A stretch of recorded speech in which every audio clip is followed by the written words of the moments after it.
Hi, thanks for joining me on the Everything and Anything and a Bit Gay podcast. Today, I have a guest who is outside the Chicago, Illinois area. His name is Carl King, and Carl is a relationship coach, and he has a really interesting story we're going to talk about. So, welcome to the show, Carl. Hey, thanks for having me, Zach. Carl, I was looking for someone for my podcast as a guest that knew someone that went missing. So, I personally have somebody that has just disappeared, somebody I've known for over 30 years. And 2.5 years ago, they're just gone and nobody knows where he's at. And I'll do a separate episode about that, but I want to hear about your person that went missing. And it was somebody I believe that you worked with. So tell me what you know about him. First of all, tell me your relationship with him and how you knew each other. Yeah, wow, that's fascinating. I didn't know the backstory for you that is so personal. But so about, oof, man, I guess it was. I'm trying to remember. I think it was 12 years ago. I got hired at the post office, so I was a Okay. mail carrier, and I started in St. Charles, Illinois, as a mail carrier. And they had two different offices that were merged, and there was a guy by the name of Paul Batson Okay.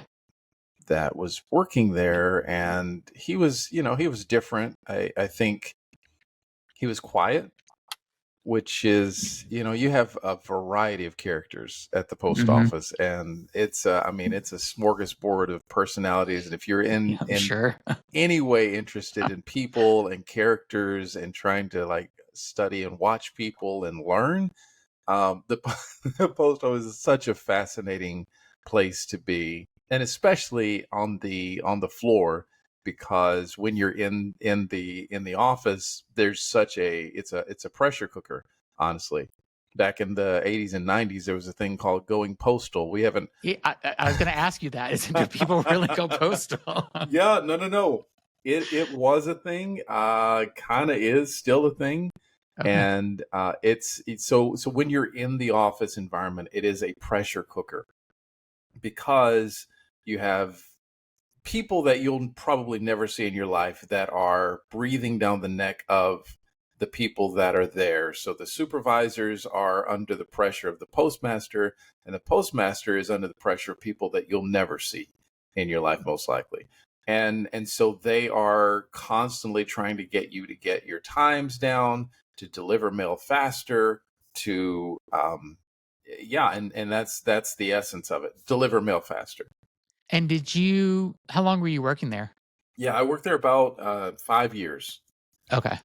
Yeah, so it was I and full disclosure, I had to get out of there because it was such a pressure cooker Because you didn't environment. want to go postal? I did. Yeah, and I Uh, like uh, I say that half joking, but half yeah. serious, because it was ridiculous. And so I'm there, and I'm watching, and I'm looking around, and I'm observing. And I'd already worked early on in my life. I had worked as a unloader for trucks. So I worked at Mm. FedEx Ground, and I worked, dropping, taking a bunch of boxes off of a truck, and it was like high pressure. Boxes are coming down your trailer. You either have to load them up really fast or unload them off of the truck. And so, and you've got guys typically walking up and down the belt screaming at you. And so it is unfortunately a similar environment in the post office. And you've got folks that have been there. Many of the people that are there right now have been there for many, many years. And so there's this huge group of people that were, when I was there, planning to retire. And so they were just waiting on 4 or 5 more years, and then they were out of there. And so they weren't taking any, forgive my French, but Any shit? Yeah. yeah, they weren't taking any shit from the supervisors, because it's union. Yeah. And these folks, they've been doing the job for many years. They knew what they were doing. They knew their customers. They knew how to take care of their customers, and they were trying to do a good job. But you have people that are all about the numbers and just looking at numbers. And so when I was hired on, there were a lot of people that were either on some type of disability, or Mm. were going, and they would get hip replacement and knee replacements. and they had carpal tunnel syndrome. And that's from years of doing the same, walking Yep. the streets 10 miles a day. And so their bodies were breaking down. And so they knew that they had to take a little bit more time in order to save their bodies in order to get their retirement. Yeah. Yeah, and it's a government job too, right? So Mhm. they need to yeah, okay, that makes sense. So it's a And so how quasi government. So yeah, so it's part government, part private. So it's like this private partner, public partnership kind of a thing. and then so you're there and Hmm. you meet you have your group of friends there, and was the Hmm. guy that went missing, what was his name again? His name was His name was Paul? Paul Batson, and so he was an ex military. He was a Navy serviceman. And so you met him and you were Hmm. friendly with him at work, and you said he was a quiet guy, Yeah, except and for a so few he times. oh, okay, give me an example when he wasn't. um, well, I think all of us had those moments where the supervisors would push us too far, Mhm, and they kind of gave Paul a little bit of a wide berth, um, because he had seen military combat, and I think there was some respect there, but also some kind of trepidation from the management, like, okay, leave him alone. And so there was like one or two times that I do remember that I think probably everybody in that building at least once or twice lost their cool, um, mhm. yeah, lost their shit and just like said something. And so yeah, so I knew him as somebody that didn't take any mess, but did a really good job, always buttoned down, dressed nice, his blues, shirt tucked in, looking sharp every day. Was there some PTSD happening there as well, maybe from being a veteran? Yeah, I couldn't diagnose it. I wouldn't be able to diagnose Yeah. it. But yeah, definitely, I mean, definitely some he was I think pretty introspective and quiet in that regard. And was he married? Did he have a family that you knew of? Like, did you know anything about him? Yeah, I did know he had a girlfriend at the time, Okay. and so yeah, not married, but had a girlfriend. Had some relationship difficulties, as you know. Once I'm 44 now, and he was 45 when Okay. he went missing, but I was 34 or so during that time, 30 whatever. So this would have been about 10 years ago for me, knowing him. And yeah, he had gone through some of the things that you go through when you get to your 40s, relationship difficulties and Yep. leaving others, and he had a child or two, and yeah, and a girlfriend, and he had And a was he in car. touch with his children? Yeah, he was in touch with his children, and Okay. he had this car, this Dodge 2015 Dodge car that it was really beautiful. It was kind of like a sports car or whatever. Yeah. Mhm. And so was he living with his girlfriend? Like, what was his life like? I mean, because did he have a social life? Was he doing things with people outside of work, or was he just Yeah, I kind of, mean, he would go out with some friends and drink on occasion or whatever. But yeah, had a girlfriend and had a I mean he sounds like a normal, pretty yeah, a normal guy normal, though. absolutely, yeah, a normal guy, a veteran, and all of that. So yeah. And then how did like what was the next steps? Like one day he just stopped showing up for work? So the next steps were he would take a vacation rarely, Okay. and so but because we got so much vacation time, I guess in context with like most of America, many people starting new jobs, they get maybe 2 weeks, and so we got like five or so. Wow. And then you add on, because as you reach seniority, you would get more vacation time, and then if you add, if you structure it around a holiday or whatever, and weekends and all that, you can really Yeah. disappear for a while. um, Yeah. so yeah, he would take his vacations and stuff like that. And yeah, one day he took a vacation, took a trip. He was going up north, and ostensibly going to look for a different post office that he could potentially work at. And we had a few people at the post office that had done that.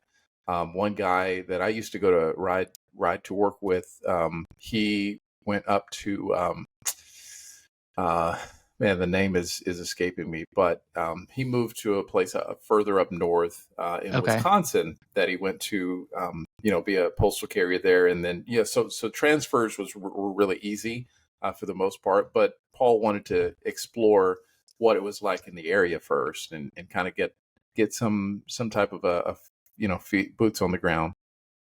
And was he planning on, like, bringing his girlfriend with him? Was that his plan, or did he even get into those details? Yeah, he didn't divulge all those details with us, but yeah, we did know, he was taking a vacation and looking at potentially going to a different postal And do you know if he facility. took anybody with him on vacation, or he was just kind of exploring alone? No, he was definitely a loner in that sense. He would Okay. go by himself, and very, like I said, very introspective, very quiet in those regards.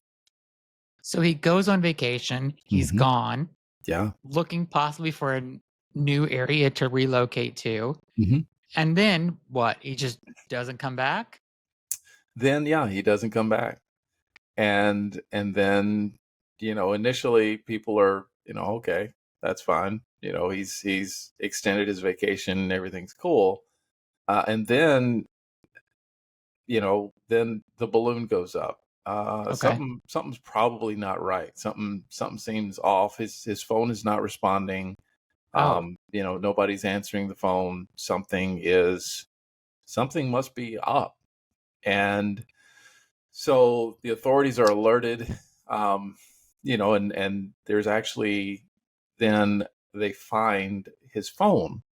They find the location of his phone. They find his vehicle, and his phone is next to his vehicle. There's not really a sign of struggle, but knowing he was ex-military, there's this idea that maybe he went camping. Maybe he went off into the woods and dropped his phone and just left it. And so there's a massive manhunt that, go ahead. where was this at, though? Was this in the town that you're in, or was this up north where he was looking for a job? No, this was up north where he was looking for a job. Okay. Yeah. And so I mean, that's so bizarre. Even if you are going into the woods to go camping, you wouldn't think you would leave your phone behind, even though it may not work in the middle of the wilderness, but you would still probably take it with you. Yeah. You would think, yeah. But yeah, so then he goes and you know, it's in Bozeman, Montana. Oh, okay. That's really in the middle of nowhere. Yeah. Yeah. So, I mean, I'm sure family and friends probably, I think, I lost my father about 2, 3 months ago in August. And I think family and friends all want to offer the most hopeful outcome Yeah. initially. Yep. There's some hope, there's some expectation. Maybe this happened, maybe that happened. So we float all these scenarios. And the manhunt starts, and they start looking for him, and any signs at all other than what they found with the truck and the car and the phone. The car and the phone, no, no. There's And literally no trace. wow, that's crazy. And so did family and friends go to Montana to look for him to try to, or were they relying on, like, the authorities, like the cops or the FBI or whoever, to look for him? Like, who was doing the search? Yeah, so there was actually a very big manhunt. So it wasn't just a few podunk town, whatever, the Mhm. local Barney Fife that goes and Yeah. kicks a few tires. And no, there was actually a manhunt with dogs and everything. Wow. And and it went for days, and there is no trace. And so how did they end the search? They just, like, after a few days, are like, there's just nothing more to do, and Yes. let's see if he shows back up? Yes.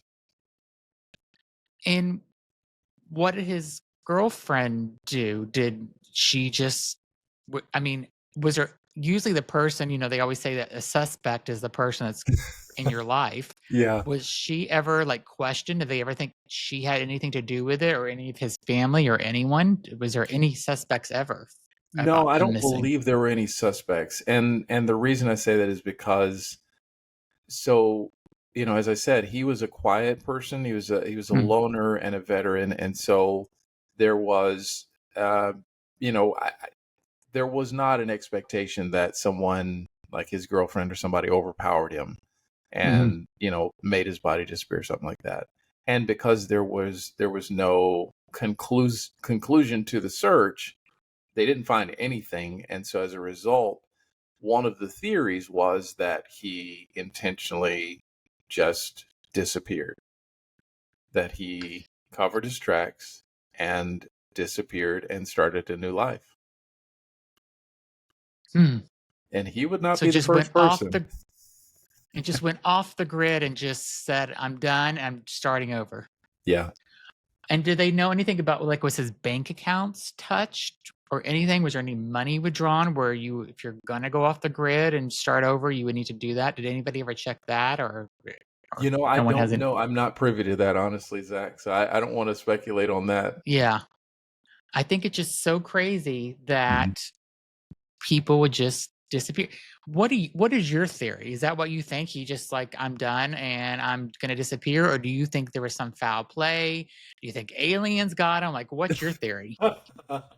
Aliens is a great theory. I haven't thought about that one before, but that's a great one. I think my hope, if I were to be hopeful, would be that Paul found a way to find happiness and peace Okay. in in the wilderness. Yeah, just disappear, cover his tracks, and go and build him a wooden fort, Yeah. cover it with mud, and live as an outdoorsman, a wilderness man. But to leave your kids and Mhm. girlfriend behind, even if your Mhm. girlfriend, you're not so close with her anymore, your Mhm. kids, you have kids. I mean, how can Sure. you just walk away from kids that you have? I mean, and knowing you're never going to see them again. I mean, I guess everybody's different. I just couldn't even imagine like walking away from Yeah, I kids. wouldn't. Yeah, I wouldn't do that personally. I have, I have 5 children, so yeah, the idea of just disappearing from their lives is something that I can't fathom. However, I think that I heard a guy named Ram Dass. You've probably heard of him before, but he's a philosopher, ideology guy, and he said that he thinks of people as trees in the forest. And when you Okay. look at a tree and you look at the way that it grew up, and you then look at the surroundings, you can understand why that tree is angled that way or how tall it grew or whatever. Yeah. And I think when you understand people and their and them and kind of their inputs, then you can have compassion for the decisions that they make. Because everybody makes Yeah. decisions that are reasonable to us, but to the outside world, it can look absolutely bonkers. Yeah. I mean, yeah, I mean, we don't know what was going on in his head. And we Yeah. really don't even know if he even disappeared for sure on his own. Yeah. I mean, who knows? We I don't. mean No, we don't know anything. It's all speculation.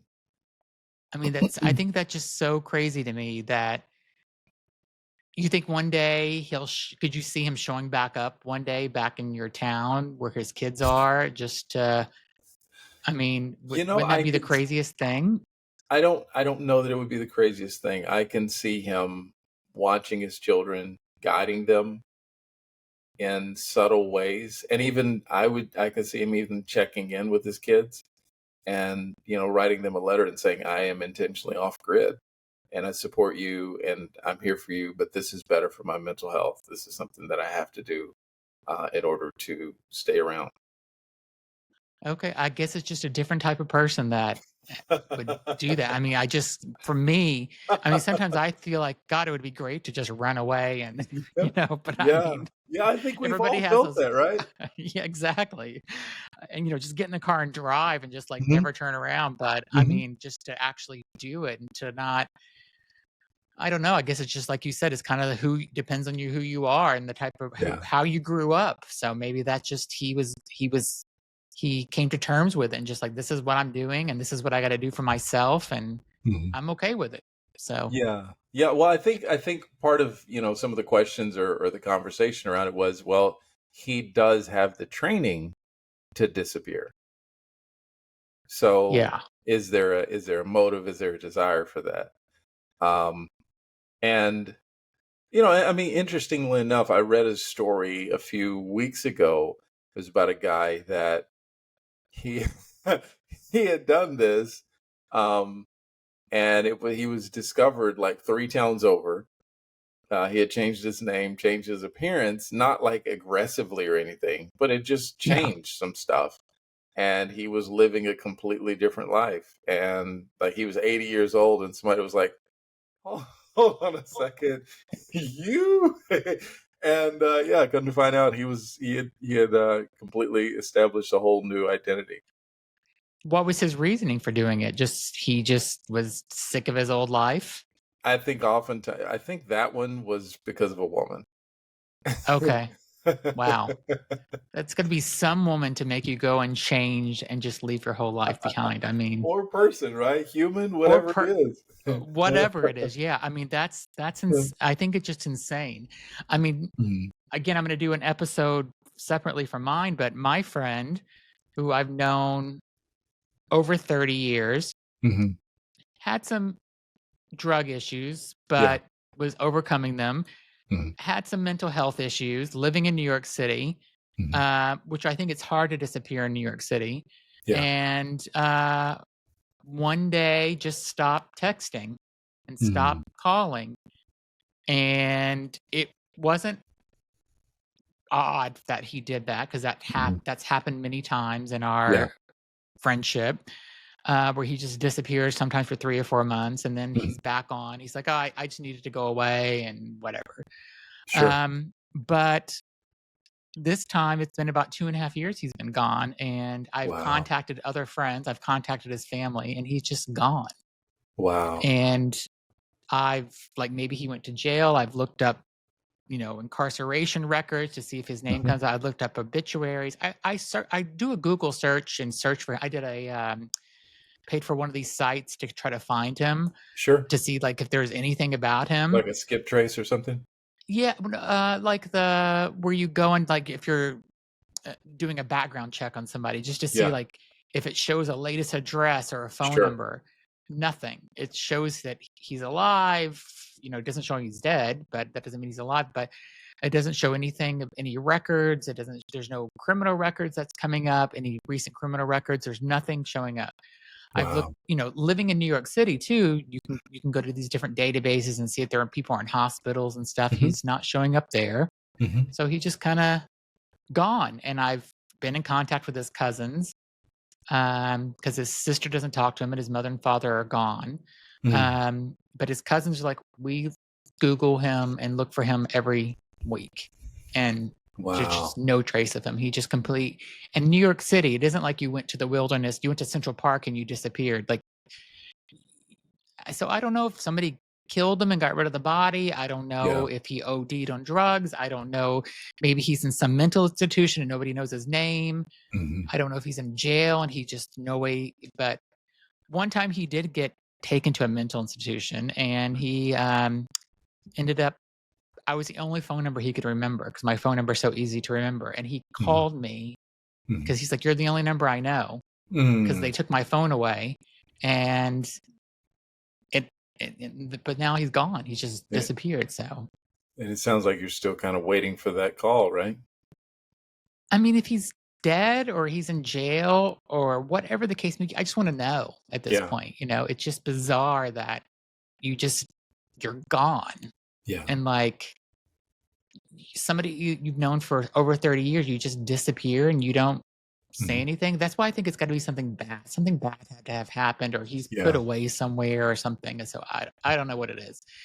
And it's just weird because I probably every 2 weeks I do a Google search. Lay in bed for half an hour, 45 minutes, and I just go through and I search and I Mhm, try to spell his name different ways and all this mhm. other stuff. So I'll do a whole episode on it at some point and just, maybe somebody will hear it and they'll say, "Hey, I know him. I know Mhm, who he is." I'll put a picture of him on my website or put it into the podcast description. But mhm. And and there's maybe that one hope, day, right? yeah, I mean, I just, you know, knowing somebody that long, you just Yeah. want to know what happened. So, and Yeah, he closure, hasn't had, right? yeah, you need closure. Exactly. Mhm. So, I mean, he hasn't had an easy life. Mhm. And, so yeah, I mean, there's some, I could, like I said, I could sit here and talk about this for an hour with you, with him, but I'll Yeah. save it for another episode. But Mhm. so was my last question was this case ever like put on like local television or anything like that? Was there flyers put up with him where people, and if his kids do know, Mhm. if you think that he has contacted his kids, do you think his kids would say anything about it to anyone? No, I think that Zach is me being hopeful, the eternal optimist. Yeah. I think, as you said, typically when people disappear, it's not under it's not under good circumstances, Yeah. and usually there's something tragic that's taken place. Yeah. And so me being hopeful and wanting to put a good spin on something that is most likely really really heartrending. Yeah, I don't think it ended well, just Okay. to be honest. And um I think because there's not, for lack of a better word, there's not a body, because that then gives us closure, that closes the case, whatever it may be. But Yeah. yes, there were flyers. In fact, you can Google, you can search for Paul Batson and missing, and you can see the different types of flyers. Some are short, some are truncated, some are really long that tell about him, that give his story. Some have his picture, some have his picture with his Dodge Charger, with its vehicle. Some are just descriptions. And so there was a concerted effort and a lot of different types of attempts to find him, and to, yeah, bring some type of peace to the family. Yeah. Well, hopefully one day they'll find out, because I couldn't Mhm. imagine like having somebody, a family, like, a father or Mhm. child just go missing, and like you Mhm. never know, because you're always probably have in the back of your head, you're wanting to know where they are, if they're ever going to show up, if you're ever going to get an answer. Yeah. So, well, thank you so much for sharing your story. Mhm. If you would like to find out more about Carl, his website is carlkingcoaching.com, and it's Carl with a C, CarlKing coaching.com. Again, he's a relationship coach. And do you do online relationship coaching, I or is it? do. Yeah, they can go to my website and have a conversation. We can talk about what their goals are and work from there. Sounds good. Well, thank you so much for being on. I appreciate it. Thanks for sharing the story. And if you never know, maybe somebody will contact me and like, I know where Paul is and he doesn't want to talk. So if that happens, I'll get I in think contact that and would let be you know. So beautiful. Yes. you never know. So thanks so much for being on, Carl. I appreciate it. Yeah, thanks for having me, Zach. Thanks.